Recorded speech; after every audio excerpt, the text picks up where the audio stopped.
আপনাদের কাছে ভালো জিনিস পৌঁছে দিতে পারলে খুব আনন্দ হয়। তো আজকে একটা ভাবলাম কাঁচা পেঁপের মোরব্বা।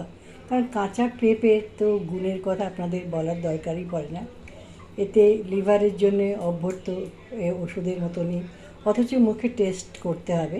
তো কি একটু তাড়াতাড়ি বলছি, কারণ সেদিনকে ভিডিওটা অনেক ইলাবোরেট করার জন্য আমি সবটা সম্পূর্ণ করতে পারিনি। পরে ভিডিওটায় মাপ চেয়ে বলে নিয়েছি, আর একটু বাকি আছে। তো বলছি, প্রথমে এই কাঁচা পেঁপেটা এরকম করে টুকরো করতে হবে, করে আপনাকে সেদ্ধ করতে হবে নুন দিয়ে।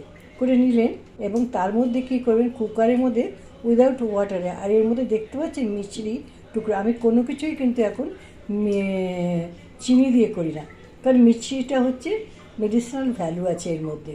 তো মিচড়ি আর পেঁপে আর কাঁচা পেঁপে আর নুন দিয়ে এটাকে সেদ্ধ করেছি। এবার ঠান্ডা হয়ে গেছে।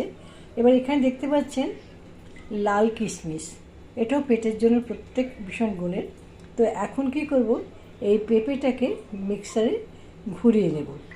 ঘুরিয়ে নিয়ে সোজা করব, কুকারের মধ্যে করি বা কড়াইয়ে করি সেটা আমি একটু ভাবতে হবে, কারণ কুকারটা একটুখানি আটকানো আছে, তার মধ্যে একটু রাতের রান্না চলছে। ঠিক আছে, অন্য একটা কড়াই আছে, তাতেও করা যাবে।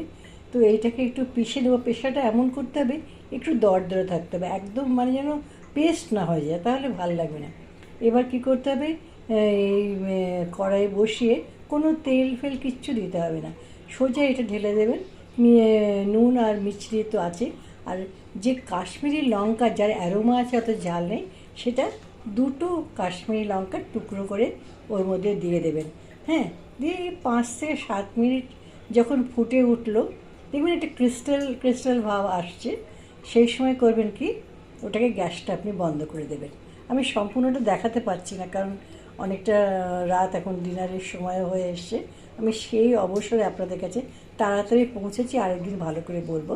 হ্যাঁ, তো এইবার কি, যখন ক্রিস্টাল ক্রিস্টাল হয়ে আসছে, সেই সময় করবেন কি, একটা যদি গন্ধরাজ লেবু পান না, সেই রসটা যদি এতে মিশিয়ে, ঠান্ডা করে কিন্তু দিতে হবে। হ্যাঁ, তার কিশমিশ দেওয়া আছে, গন্ধরাজ লেবুর রসটা রইল। হ্যাঁ, আর তারপরে এটাকে আর কিন্তু ফোটাবেন না যখন ঠান্ডা। এটা যেটা আমি একটা আধ কিলো পেঁপে করছি, তো এটা আমার 7 দিন এক এক চামচ।